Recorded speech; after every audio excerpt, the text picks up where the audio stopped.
Music का क्या issue है इस्लाम में? मतलब कि मैं तो जब डिप्रेस होता हूँ या फिर कोई भी इशू होता है, मैं लॉन्ग ड्राइव पे जाता हूँ, म्यूज़िक लगाता हूँ, बड़ा रिलैक्स फील करता हूँ। मैं किसी को नुकसान उसमें नहीं पहुँचा रहा होता, बल्कि उसके बाद मैं अच्छा फील करता हूँ, मेरा बिहेवियर बेहतर हो जाता है। लेकिन इस्लाम ने जो एक बड़ा ही सूदिंग किस्म का सोर्स ऑफ एंटरटेनमेंट भी है और एक थेरेपी भी है, उस पर भी इसमें कदगन लगाई हुई है और खुद फतवे दे रहे हैं जी म्यूज़िक हराम। हालांकि कुरान के बीच में ये दाऊद का भी मिल जाता है कि वो राइम्स पढ़ते थे और बर्ड्स आ जाती थी और हवाएं चलती थी और पूरी एक वो तिलस्माती किस्म की पिक्चर हमारे ज़हन में आती है। लेकिन आजकल के मौलवी ने हमारा दीन जो है ना वो इधर भी तंग मुश्किल किया हुआ है। जी, मैं मौलवियों ने चूंकि एक्सप्लेन नहीं किया कि म्यूजिक में मसला क्या है, इसलिए मैं आपको म्यूजिक का मसला बता देता हूँ। It's a very simple way of explaining what's and it's a question of philosophy, that's why I am answering it. Music हराम है कि नहीं, ये फतवा किसी मुफ्ती साहब से ले लें। म्यूजिक में मसला क्या है वो मैं आपको बता देता हूँ। जो फिलॉसफी ऑफ इस्लाम है ना, वो है कि दुनिया में इंसान जो है ना लोगों की भलाई के लिए आया हुआ है। Selfishness is not a part of any level of Islam. कहीं किसी जगह पे भी सेल्फिशनेस इस्लाम में नहीं है। जो म्यूजिक है ना, वो जिस केमिकल को ट्रिगर करता है ना जो इंसानी दिमाग में, वो 3 लेवल के ऊपर इंसानी दिमाग का एक खास केमिकल है, उसको कहते हैं डोपामीन। डोपामीन का जो बेसिक फंक्शन है वो अपनी तस्कीन है, अपनी तस्कीन। जैसे मुझे कोई काम करना था, कोई काम मेरे जिम्मे था, वो हो गया, मैंने कर लिया, तो मुझे डोपामीन मिलती है। उसका एक सेंटर है D1A कहते हैं उसको, उसमें डोपामीन आ जाती है। वो सेंटर खुलता है तो खारिश शुरू होती है दिमाग को, फ्रस्ट्रेशन होती है, और वो जब पानी भर जाता है उसमें, उस प्याले में, तो तस्कीन आ जाती है। क्योंकि वो काम जिम्मे था वो हो गया। सेंटर ऑफ अकॉम्प्लिशमेंट कहते हैं इसको। दूसरा सेंटर है D2, D1B भी है, मगर D2 से मैं आता हूं। D2 is the centre of curiosity. वो सेंटर क्या करता है कि किसी ऐसी चीज के बारे में जब कुछ पता ना चल रहा हो, कोई मुअम्मा आ गया आपके सामने, और वो जब हल हो जाए तो आपको फिर डोपामीन तस्कीन मिलती है। ये हर बंदे के साथ होता है। कहानी की पीक आती है, पता नहीं हो एंड में क्या हुआ है। क्रिकेट का मैच चल रहा हो, अचानक लाइट चली जाए, बॉल लास्ट बॉल पे छक्का मारना था, लाइट चली गई, तो वो फ्रस्ट्रेशन का जो इजहार करता है ना इंसान, वो डोपामीन के ओपन सेंटर की वजह से करता है। क्योंकि क्यूरियोसिटी बढ़ गई कि वो तो नहीं क्या हुआ था। साथ ही फिर अकॉम्प्लिशमेंट भी का सेंटर भी खुला रह गया कि जो चीज देखनी थी पूरी नहीं हुई। इस तरीके से D1B का सेंटर, टोटल 5 सेंटर है डोपामीन की। Let me tell you what music and what's the problem. Dopamine के साथ मसला क्या है? डोपामीन की जो ओवर ड्राइव है ना वो सेल्फिश करती है। क्यों? क्योंकि डोपामीन किसी और की भलाई भी नहीं मिलती आपको। किसी और के लिए भला करेंगे तो ऑक्सीटोसिन मिलता है। और मतलब अपने बच्चे को भी कोई आपको अवार्ड मिल जाएगा ना तो आपको सेरोटोनिन मिलेगा, डोपामीन नहीं मिलेगा। डोपामीन तब मिलता है जब आपको इनाम मिल जाए, आपकी तारीफ हो जाए। D1B का जो फंक्शन, तारीफ, सेंटर ऑफ अप्रिसिएशन कहते हैं इसको, ये सेल्फिश कर रहा होता है इंसान को, सेल्फ सेंटर्ड और ग्रीडी कर रहा होता है। ऑब्वियसली अब इसका मसला ये है कि इस प्याले में जब डोपामीन आती है ना, न्यूरोनल सेंटर होते हैं, तो जब डोपामीन से भर जाता है ना तो डोपामीन का सेंटर अपना साइड बढ़ा लेता है। ठीक है, मैं छोटा करके बता रहा हूँ, लंबी तफसील किसी दिन इंशाल्लाह करेंगे इसकी। जब सेंटर बढ़ जाता है अगली दफा उसको उसी काम के लिए ज्यादा डोपामीन चाहिए होती है। तो अगर फॉर एग्जाम्पल आपने मेरी तारीफ कर दी किसी बात पे, तो अगली दफा मुझे आपकी तारीफ के साथ साथ 2-4 मिसरे कसीदे जो और चाहिए होंगे, 3-4 बंदे और मेरी तारीफ करें। इस तरह बंदा इंसान नार्सिसिज्म की तरफ जाता है, तारीफ का और भूखा होता है। ये हर एक के साथ आप देख रहे हैं।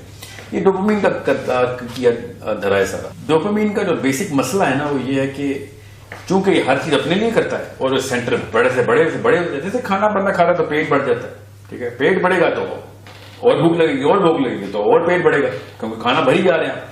इसीलिए अल्लाह के नबी सल्लल्लाहु अलैहि वसल्लम ने कहा खाना एक अपनी भूख थोड़ा सा छोड़ के अपना खाना जो है ना वो थोड़ी सी भूख रहने देना पेट में, थोड़ी जगह मिले उसको, वरना वो बढ़ता रहेगा। तो इससे अच्छी एग्जाम्पल कोई नहीं है डोपामीन की सेंटर्स की। अब ज्यादा तफसील में जाए बगैर मैं आपको बताता हूँ कि जो शायर होता है ना, शायर जब वो एक मिसरा बताता है तो दूसरा मिसरा क्यूरियोसिटी बढ़ाता है, तो डोपामीन का जो सेंटर है ना D2 वो खुल जाता है। मिसरा पूरा होता है तो डोपामीन मिल जाती है। ठीक है, बिल्कुल इस तरीके से जो सुर होता है, सुर की एक एम्पलीट्यूड होता है। ठीक है, उस एम्पलीट्यूड में एक क्रेस्ट होती है, ट्रफ होती है फ्रीक्वेंसी में। जब वो सुर लगता है तो आपको फिर उसकी क्रेस्ट भी और ट्रफ भी चाहिए होती है। वो क्या होना इनकम्प्लीट होता है। D1A जो है ना वहां पे डोपामीन चाहिए होती है। बिल्कुल इस तरीके से सुर के साथ जो ताल होती है, ताल के अंदर जो बीट होती है, वो बीट अपने रिदम में होती है, रिदम पूरा नहीं होगा तो डोपामिन की सेंटर खुले रह जाएंगे। ये तीनों चीजें, मैं खाली तीनों चीजें बता रहा हूँ, इसमें 5 चीजें होती है, मगर ये तीनों मोटी मोटी हर गाने में होती है। और हर गाने के अंदर ये 3 चीजें 10-10, 20-20 लाख दफा रिपीट होती है। बीट जो है, फिर सुर जो है, फिर उसके जो लिरिक्स हैं। एक गाना इंसान को इतना डोपामिन एडिक्ट कर देता है कि उसके सेंटर 1 नैनो लीटर पर मिलीग्राम से लेके 13-14 नैनो लीटर पर मिलीग्राम तक जा सकते हैं। जितना हार्ड रॉक गाना होगा उतना हाई डोपामिन होगी। इसलिए आपने देखा है ना, ये नशे की धुत उन्हीं लोगों को लगती है जो ज्यादा म्यूजिक के तरफ जाते हैं। तो बेसिक फलसफा तो जिसको साइंस नहीं पता तो उसको पता हो जाना चाहिए था। जिस पेड़ के फल ही गंदे लगते हो, उस पेड़ का के अंदर में मसला है। म्यूजिक की तरफ जो भी गया है, आपको गाड़ी की ड्राइव पे अंदर सेडेशन मिल रही है उसकी, तो आप समझ आपका मूड बेहतर हो रहा है। दुनिया में देखे ना, आपके अलावा भी इंसान है, इंसानियत के साथ क्या किया म्यूजिक। हाँ, जितने भी बड़े इस वक्त फहाशी के अड्डे हैं वो म्यूजिक बेस्ड, ठीक है। इस म्यूजिक के सरूर के साए में जितने गुनाह हुए और किसी और एक सिंगल फैक्टर के साथ एसोसिएटेड नहीं है। तो जिस पेड़ के इतने गंदे फल लगते हो तो उस पेड़ के क्या फायदे देखें कि वो छाया देता है कि नहीं।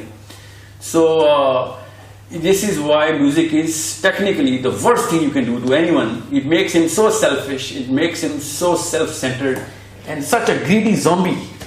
आम समझ लेते हैं जरूर मिल रहा है, हालांकि वो उसको एक सेल्फिशनेस इस्लाम से एंटी फिलोसफी पे लेके जा रहा है। वो रिसीवर बनी जा रहा है, क्योंकि डोपामिन रिसीवर बनाती है इंसान को, हर चीज मुझे मिल जाए, क्योंकि उसका सेंटर इतना बड़ा हो गया, उसको भूख इतनी लगती है। अब वो इतनी एक गाने के अंदर अपनी मैदा जो है, डोपामिन का मैदा, वो इतना बड़ा लगेगा, उसको 10 गुना ज्यादा डोपामिन चाहिए होती है।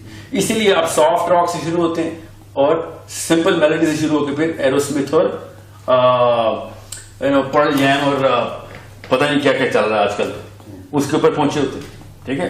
अब खुद सोचे ना, बच्चों के साथ हमने डोपामिन के क्या सलूक किए थे, उनको बाकी के वीडियो गेम्स और वहां से डोपामिन के सेंटर शुरू किए हमने।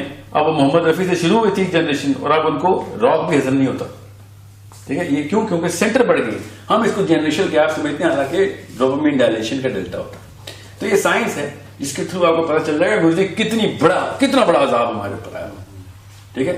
ऊपर से जो ये मफरूजा है कि जो म्यूजिक के इंस्ट्रूमेंट्स हैं उनमें से कोई अलाव है, तो नाउज़ुबिल्लाह हमें बताएं कौन सा इंस्ट्रूमेंट अलाव है। वैसे हदीस की सेहत पे हर एक को शक होता है मुसलमान की, ये हदीस गलत है, वो हदीस गलत है। दफ की हदीसें लेके बजा रहे होते हैं सारे, जो कि वाकई ज़ईफ हदीस है। हर मुसलमान को हर हदीस गलत लग रही होती है और इसमें भी शक। और दफ वाली हदीस के ऊपर सब यूथ का इजमा है, म्यूजिक लवर्स का इस हदीस के ऊपर इजमा हो जाता है कि दफ वाली हदीस अलावा तो मेरे घर में गिटार पड़ा होना जरूरी। अचानक हदीस में से आपको ज़ईफ हदीसें पिक करने शुरू कर दी, आपने देखे वो चल रहा है। अचानक सबसे वीक हदीस पकड़ते हैं और पूरी उम्र इकट्ठी होती है। अपना फायदा करना होना, ये डोपामिन की देखें एक और अपना फायदा जहां चाह रहे होना, हर चीज अलाउ करवा लेते हैं। और उसको फलसफा इस्लाम का आखिरत तो चाहिए ना, हमें यहाँ पे कॉन्सर्ट भी करने हैं और फैन क्लब हमें जन्नत में भी चाहिए अपना, इसलिए हम हदीस का भी सहारा ले रहे थे। सो एक तरफ रहें ना तीतर रहें ना बटेर रहें। अल्लाह ताला के असूल जो है ना, वो किसी वजह से अल्लाह ताला ने अपनी निशानियों के तौर पे साइंस रखते हैं हमारे अंदर।